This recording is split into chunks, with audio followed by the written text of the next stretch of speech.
I can't believe this game is here and it's in my hands. Prime 4 has been in development hell for years and years now, to its reveal, to then Nintendo announcing that they're restarting the project, to Dread being announced and released and still nothing, to the game getting re-revealed last year, to the game being 1 month away and getting revealed of the NPCs and everyone losing it, to the game launching and everyone feeling really mixed on it. Prime 4 has been a roller coaster ride, man. But the real question is, was it all worth it? Was years and years of waiting really worth it? Did it live up to the hype? No, not really. But it's still a really fun, albeit very flawed experience. Hey, Peggy, let me talk to him one time. Hold up. I was in 8th grade when this game got announced. I'm now entering college. What the hell, dude? I like to consider myself a newer Metroid fan. I played to a majority of the games and loved a lot of them. Except you. We'll burn you later. I played through all the games in preparation for Dread and I absolutely loved my time with them. The dark and claustrophobic, lonely nature of Metroid is why I fell in love with the series in the first place. Being alone in a world with nothing but you and your blaster, it's almost horror-like, and the Prime series is the perfect example of that. The first game, I actually never played Prime 2 or 3, but I played Prime Remaster and loved it. Yeah, this game is awesome, dude. Such a brilliantly designed game that really feels like the perfect transition of 2D Metroid to 3D Metroid. I always wanted to play 2 and 3, but I thought it would be better to wait for remasters of those games since, you know, they remastered the first game. Surely they'll do the second and third game. I mean, of course I can just use an emulator, but I don't want to just start the game and then randomly Nintendo announce the remasters. That would be ridiculous. It just makes sense for Nintendo to remaster the games. So naturally, they never remastered them. They didn't even dump them into GameCube Online. They just never re-released them. Why? Fine, I'll watch the Some Call Me Johnny video instead. But hey, I'm a Metroid fan now. And like any other Metroid fan, I was ecstatic for Prime 4. I was so fucking hyped for it, dude. I watched the reveal trailer and avoid everything else. Yeah, I do this thing where I just watch whatever the presentation shows and just don't watch anything outside of that. I don't really look into like news of the game, mainly because I want to stay excited, you know? And that includes the whole NPC news, which I only found out about because a friend sent it to me, and to be honest, it didn't really kill it for me. I just didn't know how they were going to handle that. So on launch day, I ran to the GameStop, picked up my game, and played through it all, and it was pretty good. Prime 4 is a solid title. It also has a lot of issues, but for the most part, I think they did a great job with this game. It's a game that has a lot of faults to it, but I feel like at its core, it is still a very good Prime game, and the good outweighs the bad. Let me start with the positives. The gameplay is so good, dude. I love the controls of Prime 4. I think they feel awesome. I think the gunplay overall just feels really nice, and it's very unique compared to any other first-person shooter. And I like the fact that they didn't change the core of Prime for the sake of fitting into the newer landscape. They kept what made Prime very unique. I don't have the experience to say whether or not this is the best controlling Prime game, but overall I think it feels way better than Prime 1, which was already an incredible feeling game for a GameCube title. I also think the new element blasters are very nice. Melting things with fire felt really good, and also it was very helpful when taking down enemies. Ice was also helpful for freezing things, including enemies that were really fast that I needed to slow down. Lightning mostly just powers things on, and I didn't really get too much use of it in combat, but you know, it had its use. A lot of these also helped a lot with Metroid's exploration, a massive part of Metroid and something that I think Metroid Prime 4 really does nail, for the most part. There was plenty of times where I got a new ability and thought, oh yeah, I can go there now.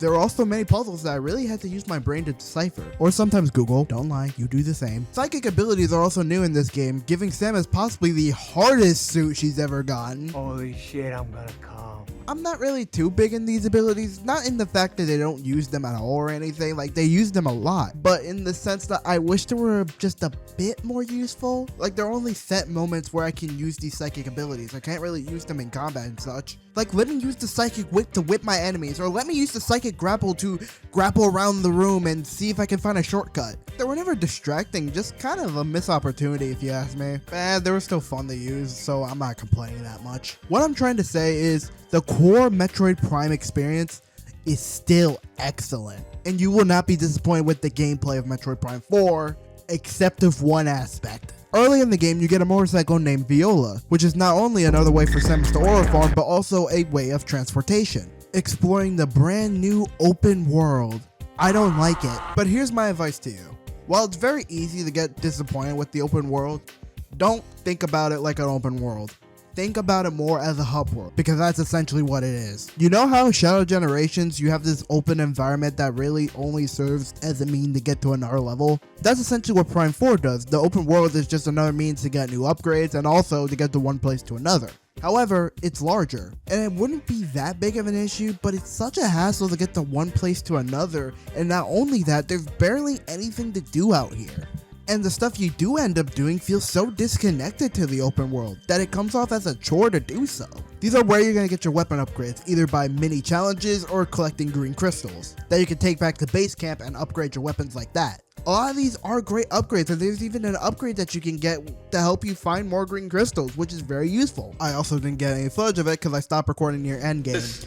This person doesn't know what the hell he's doing. But these are scattered around the environment, and even worse, they're such a pain to get because the bike controls are so stiff. Yeah, they're fine when you're getting to one place or another, but when the game demands you to precisely hit these green crystals, it can be frustrating. And the thing is, you can shoot projectiles at enemies, but you can't shoot them at the green crystals. That would make these way less of a pain to get. And while the visuals of this game are stunning, every area looks so beautiful. None of that's in the desert though. There's nothing to look at there. In the actual dungeons, there's so much to look at. There's so much visual flair. But when you're out in the open world, it looks so barren and empty. I get it's a desert, but give me something to look at, man. But this is why I think it's better to think about it as a hub world than an open world. Because as an open world, it's embarrassing and it's outclassed by games that were released in the same year or games that Nintendo themselves have made years ago. And even though I think of it as a hub world, that doesn't change the fact how really disappointing it really is. I think easy fixes to this is just downscale the open world in general. And for the love of God, please add fast travel. I know backtracking is like Metroid Sting, but it's so obnoxious to get to one area to another when it's just an empty world. It doesn't help that you have to pay $40 to get an amiibo that will give you music. Don't think I forgot. Do you think Nintendo will charge us $10 to get the select button? As much as people are complaining about this is nothing new from Nintendo. These are the same guys that locked fast travel behind an amiibo, so I'm not really surprised. And also, You found a teleporter key. Congratulations. oh yeah, the NPCs. I forgot about them. This is easily the most controversial part of Metroid Prime 4, and in many ways, I do get why. Part of the appeal of Metroid is being alone in this isolated area with nothing but you and whatever is out there. The fact that Samus has to go through all of this by herself is terrifying. Prime 2, for example, while I've only seen clips of it, seems like it embraced this the most, adding a lot of horror elements to it. It really does make you feel like you're deserted, like Samus doesn't really have anywhere else to go. You're constantly having to go through battles after battles every waking moment. Look at Samus's animation, her body movements. She's tired of this. She's exhausted. So having a game with company around, it feels like it defeats the entire purpose. But I still think there was potential with this. I point you to The Last of Us. Hear me out. With The Last of Us, you are accompanied by one person, Ellie, someone you need to protect, someone who has the cure to fix this world. But yet, the game still perfectly achieves this hopeless environment. A lot of the characters you meet die or have some sort of sad ending. But it doesn't matter because at the end of the day, you still have to protect this one person. You may feel isolated, you may feel scared, but it'll all be worth it to protect this person. And I think that concept would work in a Prime game. Don't get me wrong, not in the style of Last of Us, but in the sense that you have to protect someone. Imagine if the NPCs weren't just other Federation troopers, but someone you need to protect. Someone that you have alongside with you. Someone who's also scared of this environment. And don't get me wrong, I'm not asking for escort missions or something like The Last of Us in a Metroid game. I know that was a wilder comparison to bring up. But more so, I bring it up just to show, like, I feel like there was a way to do this while also keeping that scared, isolated environment that Metroid brings. Like, if you're in a world that you know nothing about and a child is with you, that would be a lot more scarier because you want to protect that child and you don't want to see that child dead. That's not what they did though. I don't know though. I just wanted to spitball that because I think there was a good way to do this. Prime 4 handles its NPCs in such a strange way as they accompany you in a lot of the game. And they talk a lot. Like, it's very jarring to hear this much dialogue in a Metroid game. But even though I went on that whole spiel on how I think it could have been done well, I still don't really hate the NPCs in this game. I understand the problem. I really do. But I think change is okay as long as, one, they execute it well, which it's up to you whether or not they did, and two, it still feels like the series. So while I was skeptical about the NPCs at first, I was open to the idea, and by the end of it, I warmed up to them. Yeah, I like the NPCs. I think they're fun. I think it was a bad move to have Mackenzie be the first one you show and meet because he is very jarring. And like I said earlier, it's very weird to see this much dialogue in a Metroid game. Get out of here! Get out of here! We don't like you here! But I'll say it. I find Mackenzie charming. It would be one thing if it was everyone talking like him, but it really is just him, and it makes sense why. He reminds me a lot of Donnie from TMNT 2012, and I mean that in a good way. Yes, I do think he has some lines that are corny, but I think it adds to the charm of him. And again, he is really the only character who talks like this, so I don't mind. And I actually ended up finding myself liking a lot of the other NPCs, especially Tokabi. He has cutscenes spread around the environment, which sucks to go find. I just went to go look it up. Yet another reason why the open world sucks donkey doo-doo. But I think it's really worth it because you learn a lot about him. It just sucks that a big part of this character's story is spread around the environment that most people aren't gonna go look for. But I can't lie and say I don't like these NPC characters because I do. You learn a lot about their character, what they believe in, why they got into the Federation Force to begin with, and I can't lie and say that's not engaging. Hell, I remember the day before the game release, everyone was freaking out over a clip of Armstrong freaking out over Samus. And then you get to the section and realize that she's a fresh soldier who's still excited about serving the Force. So it makes sense why she's this bubbly and excited. She's fresh in the game and also she's meeting her hero. Why wouldn't she be excited? And later in the game, there is a moment where she realizes how serious the situation is. I won't spoil it, but it's a really good scene. As if these characters fit Metroid though, I don't know if I'm the right person to ask this because I haven't played Prime 2 or 3 yet, and I only really played any other game, including this piece of shit, but I think it fits decent enough. I think Mackenzie would be the most jarring for Prime fans, but everyone else feels like they're right at home. I think the real problem is the fact that these characters don't really get that much time to learn about them. Like Tokabi gets a lot of development, but it's near the end of the game. Why isn't there stuff like that for the other NPCs? But I'm still pleasantly surprised with the NPCs and shocked how much I like them.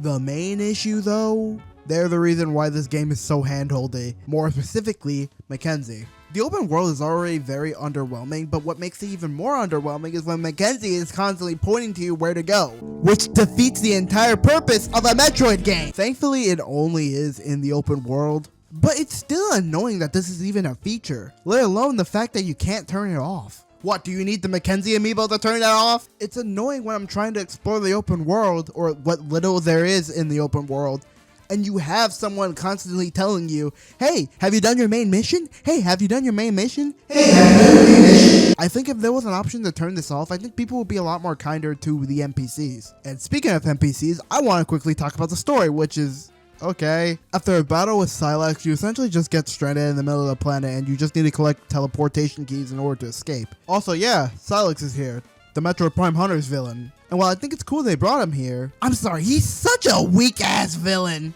You're mostly just fighting clones of him, which is such a downgrade compared to the other Metroid villains. And while I'm not giving any spoilers in this video, I will say this. His motivation is very stupid. Close enough, welcome back, Infinite. But let me answer the question that was proposed in the beginning of the video. Is Metroid Prime 4 worth the wait? I think so. Don't get me wrong, it has a lot of issues, but I still had a lot of fun with this game.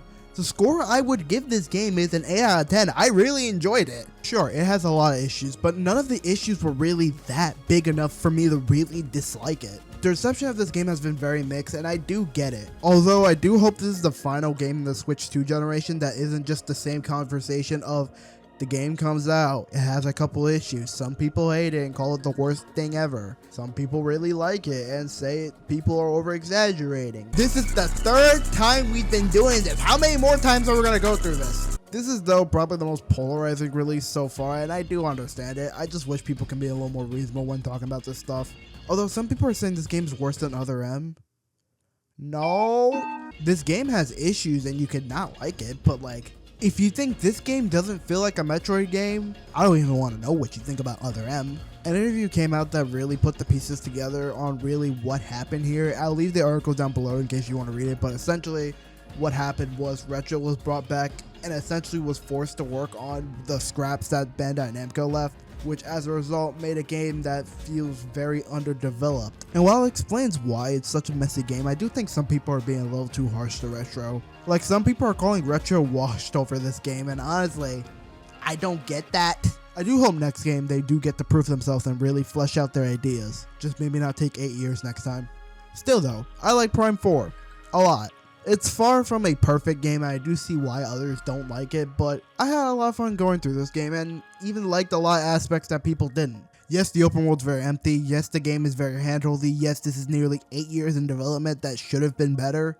But I can't really bring myself to hate this game. I really enjoyed it, and it makes me want to go experience the other games. But overall, I'm happy with Prime 4. It has its ups and downs and needs some course correction, but I can't say I hate my time with it. But seriously though, can we get a remaster of Prime 2 and 3? Hunters 2, like, why is it taking this long? I will accept them being dumped on the NSL, just do something.